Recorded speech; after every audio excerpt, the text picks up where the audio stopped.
حضرت بشر حافی رحمت اللہ علیہ سے سارا زمانہ پیار کرتا تھا. بغداد کا ایک تاجر کہتا ہے مجھے نہیں بابا اچھا لگتا تھا. ہمارا اپنا اپنا ذہن ہے نا. ہم کہتے ہیں میں نے جدھر ساری دنیا جا رہی ہے وہاں نہیں جانا. کہتے ہیں کہ بابا مجھے نہیں اچھا لگتا تھا نا کہ سارا بغداد عزت کرتا. کیوں نہیں اچھا لگتا تھا؟ کہتے ہیں اس لیے کہ بابا نا صرف فرض مسجد میں پڑھتا تھا, باقی نماز گھر جا کے. تو میں کہتا تھا اتنا ولی ہے تو باقی بھی مسجد میں پڑھے. کہتے ایک دن میں نے کہا جاسوسی کرنی ہے اس کی, جو کہ اسلام میں منع ہے. کہتے حضرت بشر حافی رحمۃ اللہ علیہ نے جمعے کے فرض پڑھے, فرض پڑھ کے نکل گئے دوڑ کے. فرماتے میں پیچھے ہو گیا. میں نے کہا میں نے سنتیں چھوڑ دی ہیں پر اس کا پتہ کرنا ہے, سنت نفل بعد میں پڑھوں گا. کہتے ہیں حضرت بشر حافی جلدی سے نا ایک کباب والی دکان پہ گئے, وہاں سے کباب خریدے. اور میں نے کہا بوڑھے کی عمر دیکھو اور اس کے ذائقے دیکھو, اس عمر میں بھی کباب کھائے گا. اوئے ہوئے, مولوی کو روٹی نے ستایا تھا اس لیے سنت اور نفل چھوڑ آیا ہے. کہتے ہیں تھوڑا سا وہ آگے بڑھے تو نان بھائی کی دکان سے نا نان خریدے. میں نے کہا دیکھو یار, دیکھو اس کے ذائقے, گرم نان کھائے گا. بہت سارے لوگ بغداد میں رات کی روٹی کھاتے پر یہ گرم کھاتا ہے. کہتے ہیں حضرت وہ نان اور کباب لے کے نا جنگل کی طرف مڑے تو میرے دل میں خیال آیا یار بڑا ہی اس آدمی کا عجیب ذہن ہے. یہ اب سبزے پہ بیٹھ کے یہاں موج کرے گا, کھائے پیے گا, اور سنت نفل چھوڑ دی. اللہ ہزاروں مرید ہیں. کہتے ہیں حضرت جنگل میں داخل ہوئے, تھوڑا سا سفر کیا تو کچی آبادی آ گئی. کچی آبادی, ایک کچے مکان کی ٹوٹا ہوا دروازہ, پار سے کنڈی لگی. بغداد کے ننگے پاؤں چلنے والے ہزاروں مریدوں کے اس پیر نے کنڈی کھولی, اندر گئے. ایک فالج زدہ بابا جی بیٹھے. کہتے حضرت بشر حافی نے اپنی پگڑی کھولی اور اس آدمی کے منہ سے پانی نکل رہا تھا, رال ٹپک رہی تھی. کہتے پہلے اپنی پگڑی سے منہ صاف کیا, پھر پیالے سے پانی ڈال کے منہ دھویا. پھر حضرت اس کے ٹانگوں پہ کپڑا ڈال کے روٹی کا لقمہ توڑ کے اس کے منہ میں ڈال کے کہنے لگے بابا ناراض نہ ہونا, جمعے والے دن مجھے دیر ہو جاتی ہے, ابھی تو میں نے سنت اور نفل بھی پڑھنے ہیں, ناراض نہ ہونا مجھے دیر ہو جاتی ہے. کہتے ہیں وہ بابا رو پڑا اور کہنے لگا بشر یار 14 سال ہو گئے تو روز آتا ہے. 14 سال, یہ ایک صدی کا قصہ ہے, 2-4 برس کی بات نہیں. 14 سال سے تو روز آتا ہے. میں پتہ نہیں کب تک لاش بنے پڑا رہوں گا, تو کب تک آئے گا؟ حضرت بشر حافی نے بابے کے آنسو پوچھ کے کہا بابا فکر نہ کر, آج کے بعد یہ جملہ نہ کہنا کہ تو میرے لیے بوجھ ہے. فرمایا لوگ سمجھتے ہیں کہ میں نے عبادت کر کے مقام پایا ہے, لوگ سمجھتے ہیں میں نوافل زیادہ پڑھتا ہوں, دنیا جانتی ہے کہ میری رات کی تسبیح زیادہ مضبوط ہے, پر میں ان میں سے کوئی بات بھی نہیں. میں تو تیری نوکری کرتا ہوں تو اللہ نے میری عزتوں میں اضافہ فرما دیا ہے. سوچ ہی صاف نہیں, نظریہ ہی ٹھیک نہیں, فکر ہی ٹھیک نہیں. اسلام نظریے کا مذہب ہے, سوچ کا. مسند امام احمد بن حنبل کی حدیث سنی, حضرت انس بن مالک فرماتے جب انسان نے روزہ رکھا ہوتا ہے نا تو روح ویسے ہی پاک ہوتی ہے اس کی. میں نے یہ سوچا کہ کچھ باتیں ایسی کی جائیں جس سے تھوڑی سی سوچیں بھی تبدیل ہو, کچھ سوچوں کا وضو, سوچوں کا غسل, افکار و نظریات کی بھی بات ہو. ہم سمجھتے ہیں کہ شاید کثرت عبادت اصل ہے. اقبال کہتے ہیں یہ ذکر نیم شبی, یہ مراقبے, یہ سرور, تیری خودی کے اگر نگہباں نہیں تو پھر کچھ بھی نہیں. تیری خودی کے اگر, اور پھر عام چیز نہیں کہا یہ ذکر نیم شبی, سویرے شہری کا ذکر, یہ مراقبہ, یہ جو تو گھنٹوں اللہ کی یاد میں بیٹھا رہتا ہے, یہ سرور. کہتے بے کیف عبادت نہیں, سرور والی. یہ ذکر نیم شبی, یہ مراقبے, یہ سرور, تیری خودی کے اگر نگہباں نہیں, اگر تیرے نظریے کو نہیں بدل سکے, تیری سوچ نہیں بدل سکے, تیرا ایمان مضبوط نہیں کر سکے, تیری خودی کے اگر نگہباں نہیں تو پھر کچھ بھی نہیں. اور خرد نے کہہ بھی دیا لا الہ الا اللہ تو کیا حاصل, دل و نگاہ, دل و نگاہ, دل و نگاہ اگر مسلمان نہیں تو پھر کچھ بھی نہیں. دل و نگاہ. اقبال کہتے ہیں ایک دل کا کلمہ پڑھ, دوسرا نظر کا کلمہ پڑھ, ان پہ پابندی لگا. دل و نگاہ اگر مسلمان نہیں تو پھر تو کچھ بھی نہیں, کچھ بھی نہیں. حضرت انس بن مالک کہتے ہیں میں حضور کے پاس بیٹھا تھا, حضرت عبداللہ ابن عمر بھی بیٹھے تھے. کوئی بات ہو رہی تھی, ایک حجرے میں بیٹھے تھے, دروازے پہ دستک ہوئی. مسند امام احمد میں حدیث ہے, نبی پاک علیہ السلام نے فرمایا انس دروازہ کھولو. دروازے پہ وہ بندہ ہے جس کو اللہ بغیر حساب کتاب جنت عطا فرمائے گا, وہ بندہ ہے دروازے پہ. حضرت انس بن مالک کہتے ہیں میں نے دروازہ کھولا تو بندہ دیکھا, غریب سا ایک انصاری صحابی, اور بندہ بڑا سادہ, وضو تازہ کر کے آیا ہے تو پانی کے قطرے داڑھی سے بہہ رہے, اور چمڑے کے جوتے اس نے لپیٹ کے نا تو بغل میں چھپائے ہوئے. آ کے اتحیات کی حالت میں بیٹھا، حضور سے دو چار باتیں کی، چلا گیا۔ ہم اس کا رنگ دیکھتے رہے اور مصطفیٰ کا کرم دیکھتے رہے۔ اس کو حضور نے جنتی کہا ہے۔ کہتے ہیں اگلے دن اسی ٹائم اسی وقت ہم حضور کے پاس بیٹھے تھے، پھر دروازے پہ دستک ہوئی۔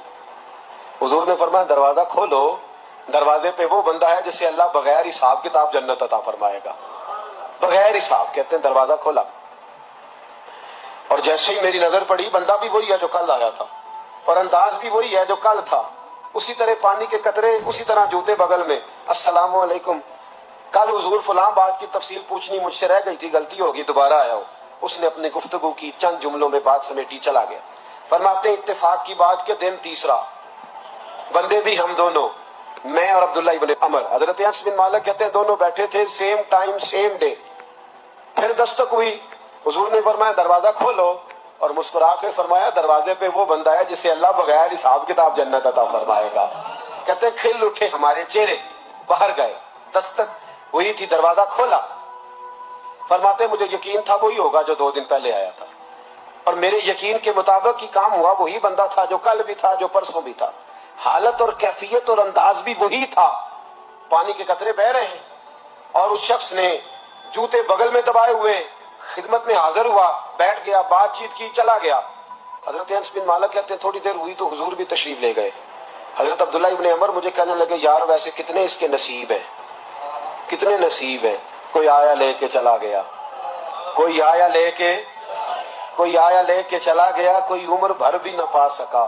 میرے مولا تجھ سے گلا نہیں، یہ تو اپنا اپنا نصیب ہے، یہ تو اپنا اپنا، اور نہ کسی کے حال پہ طنز کر، نہ کسی کے غم کا مذاق اڑا، وہ جسے چاہے جیسے نواز دے، یہ مزاج لطف رسول ہے صلی اللہ تعالی علیہ وسلم۔ کہتے ہیں ہم لوگ گفتگو کرنے لگے، عبداللہ ابن عمر مجھ سے کہنے لگے یار ویسے پتہ کرنا چاہیے یہ کون سا عمل کرتا ہے، پتہ کرنا، جیسے ہم نہیں پتہ کرتے کہ یہ بندہ بڑا چمک گیا، پتہ کرو کون سا کاروبار کرتا ہے، ذرا اس کی جاسوسی تو کرو۔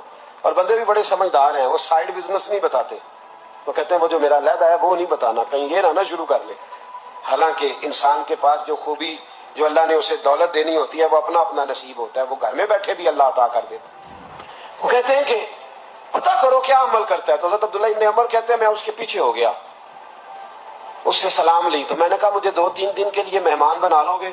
مان نہ مان، میں تیرا مہمان، 2-3 دن کے لیے مہمان بنا لو گے؟ تو کہتے ہیں مجھ سے کہنے لگا کوئی گھر میں جھگڑا ہو گیا، کیونکہ پڑوس میں تو تمہارا قریب ہی تو تمہارا گھر ہے، میرے مہمان بننے کو جھگڑا ہے؟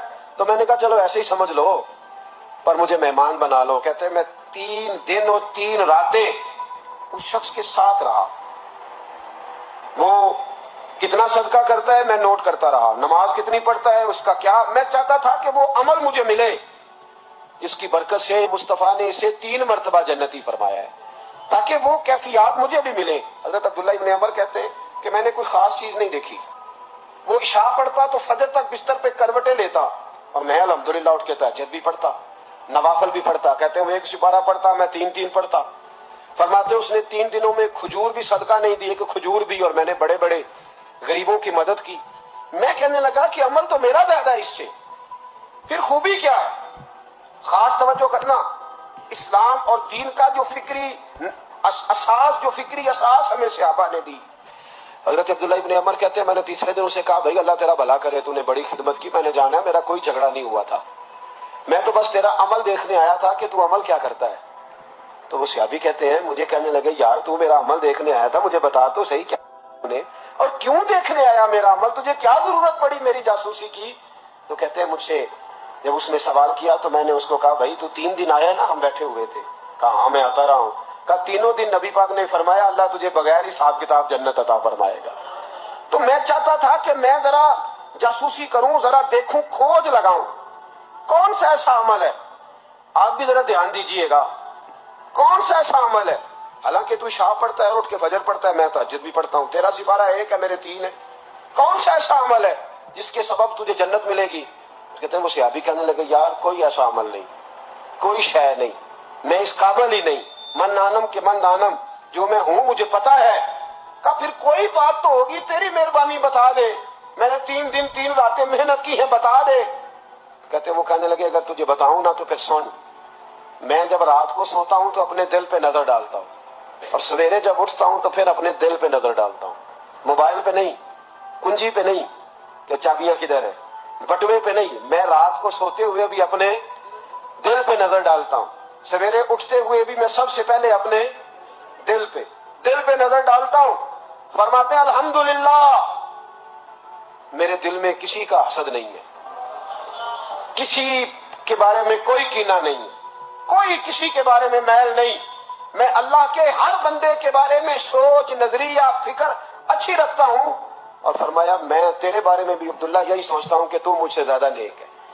الحمدللہ اس وقت بھی میرا ذہن یہ ہے کہ انس بن مالک مجھ سے زیادہ پرہیزگار ہے، اس وقت بھی میری سوچ یہ ہے کہ محبوب کے سب صحابہ میں سب سے کمزور میں ہی ہوں۔ نابد عبداللہ ابن عمر کہتے ہیں میں نے اس کا ہاتھ چوما، میں نے کہا سمجھ آ گئی ہے، تیرا نظریہ، تیری سوچ پکی اور سچی مسلمان ہے، تو دل اور روح کا مسلمان ہے، تو نظر اور روح کا مسلمان ہے۔ یہ سبب ہے کہ اللہ کے رسول نے زمین پر چلتے ہوئے بھی تجھے 3 دفعہ جنت کی بشارت عطا